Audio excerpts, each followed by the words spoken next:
Hi! Monday morning. இன்னைக்கு பிரம்ம முகூர்த்த பூஜையோட 6வது நாள். இன்னைக்கு என்னோட மார்னிங் காலையில 4:15க்கு தான் ஸ்டார்ட் ஆச்சு. காலையில எந்திரிச்சு, குளிச்சுட்டு இன்னைக்கு பார்த்தீங்கன்னா, 5:10க்குள்ள நல்லபடியா பிரம்ம முகூர்த்த பூஜைய பண்ணி முடிச்சுட்டேன். பிரம்ம முகூர்த்த பூஜை பண்ணாத நாளெல்லாம் நிஜமாவே காலையில ரொம்ப மனசுக்கு கஷ்டமா தான் இருக்கும். வீட்ல விளக்கேத்த முடியல அப்படின்றத தாண்டி, காலையில எந்திரிச்சு அந்த டேவ ஸ்டார்ட் பண்ணும்போது, மனசுக்கு அவ்வளோ நிம்மதியாவும், அன்னைக்கு டே ஃபுல்லா ரொம்ப பாசிட்டிவான ஃபீலுமே கிடைக்கும்.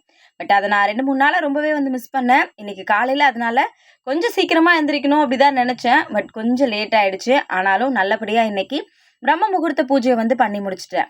நம்மளுடைய சப்ஸ்கிரைபர் சிஸ்டர் ஒருத்தங்க, "அக்கா உங்கள பார்த்து பிரம்ம முகூர்த்த பூஜை பண்ணி, நாங்களுமே இப்போ இடம் வாங்கியிருக்கோம். சீக்கிரமா வீடு கட்டிட்டு நாங்க போயிடுவோம்க்கா" அப்படின்னு சொல்லிட்டு ரொம்ப ஹேப்பியா அந்த நியூஸ நம்மகிட்ட ஷேர் பண்ணியிருந்தாங்க. ரொம்ப ஹேப்பியா இருந்துச்சு.